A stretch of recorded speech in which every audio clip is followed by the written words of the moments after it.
रसोई में पड़ी हुई ये छोटी सी दालचीनी आपकी कौन कौन सी बीमारियों को दूर करने में आपकी मदद कर सकती है। इस दालचीनी को कैसे इस्तेमाल करना चाहिए, इसे कितनी डोज में लेना चाहिए, इसे किन लोगों को नहीं लेना चाहिए, आज हम इसी के बारे में बात करेंगे। नमस्कार, मैं doctor Himanshu Sharma, Ayurvedic medical officer, और आज आपको इस वीडियो में बताने वाली हूँ कि दालचीनी आपकी कौन कौन सी बीमारियों को दूर करने में आपकी मदद कर सकती है। तो आइए आज की इस इंटरेस्टिंग वीडियो को शुरू करते हैं।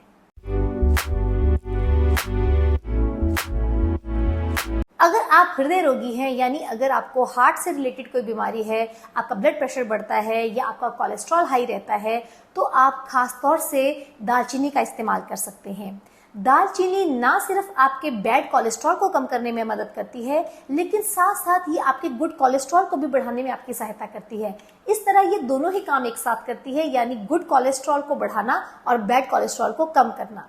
दालचीनी को इस्तेमाल करने का तरीका यह है कि आप इसका पाउडर बना लीजिए और 1 से 2 ग्राम की डोज में इसको शहद में मिलाकर लिया जा सकता है, या फिर आप इसका पाउडर बनाकर इसे पानी में बॉईल करके इसे डिटॉक्स टी की तरह भी पी सकते हैं। दोनों ही ढंग से आपको फायदा देगी और ये आपके बढ़ते हुए कोलेस्ट्रॉल को कंट्रोल करने में आपकी मदद करेगी और साथ में आपकी जो कोरोनरी हार्ट डिजीजेज हैं या हार्ट से रिलेटेड जो बीमारियां हैं उनको दूर करने में भी आपकी हेल्प करेगी। अगर आपको किसी भी तरह की रेस्पिरेटरी ट्रैक्ट की बीमारी है, यानी आपको बार बार कफ हो जाता है, बलगम बनने लग जाता है, तो भी आप दालचीनी का इस्तेमाल कर सकते हैं। आप उसी तरह 1 से 2 ग्राम की मात्रा में दालचीनी को लीजिए और इसको शहद में मिलाकर लीजिए। अगर आपकी पित्तज प्रकृति है तो आप दालचीनी को मिश्री में मिलाकर लीजिए, ये भी आपको बहुत फायदेमंद रहेगी। दालचीनी ऑक्सीडेटिव स्ट्रेस को कम करती है, यानी आपकी स्मरण शक्ति यानी आपकी मेमोरी को भी इन्हांस करती है। साथ साथ में इसका एंटी एजिंग इफेक्ट है, इसलिए इसे खासतौर से इस्तेमाल किया जाना चाहिए। ये आपकी ओवरऑल हेल्थ को इम्प्रूव करने में आपकी सहायता करती है।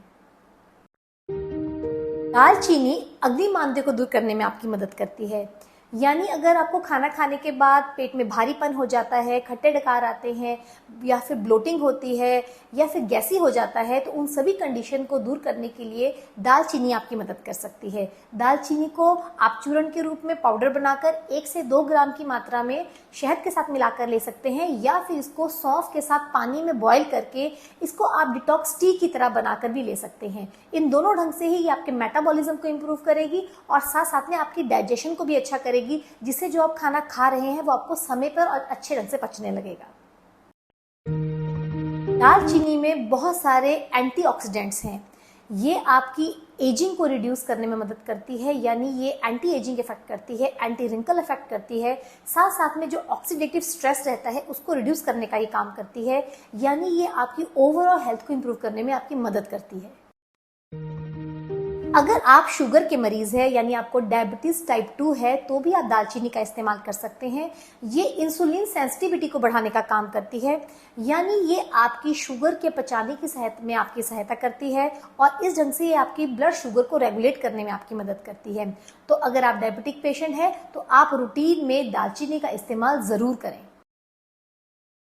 दालचीनी में सिनेमैल्डिहाइड नाम का एक कंपाउंड होता है, जिसकी वजह से ये एंटी फंगल और एंटी बैक्टीरियल भी काम करती है। इसलिए जब भी मौसम में बदलाव आने लगे और खासतौर से अगर आपको बार बार सर्दी खांसी जुकाम या फ्लू हो जाता है, वायरल फीवर आता है, तो भी आपको इसका इस्तेमाल करना चाहिए। इसे पानी में बॉईल कीजिए, इसकी चाय के रूप में इसको लीजिए, या फिर आप इसको चूर्ण के फॉर्म में ही शहद के साथ मिलाकर इसे ले सकते हैं। दालचीनी एंटी इंफ्लेमेटरी भी काम करती है, यानी अगर शरीर में कहीं पर भी सूजन है, चाहे फिर वो सूजन आपके हार्ट में है या फिर वो सूजन आपके घुटनों में है, इन सभी चीज़ों को रिड्यूस करने में, यानी सूजन को कम करने में, इन्फ्लेमेशन को कम करने में भी ये आपकी मदद कर सकती है। अब बात करते हैं कि किन लोगों को दालचीनी का इस्तेमाल नहीं करना चाहिए। अगर आपको लीवर से रिलेटेड कोई बीमारी है, यानी आपको फैटी लीवर है या सिरोसिस ऑफ लीवर है, या फिर आपका लीवर ढंग से काम नहीं कर रहा है, आपको जॉन्डिस है या किसी भी तरह की लीवर से रिलेटेड कोई परेशानी है, तो आपको दालचीनी के इस्तेमाल से बचना चाहिए। सेकेंड, अगर आप प्रेगनेंसी में हैं तो आपको इसकी डोज किसी आयुर्वेदिक डॉक्टर की सलाह से ही लेनी चाहिए।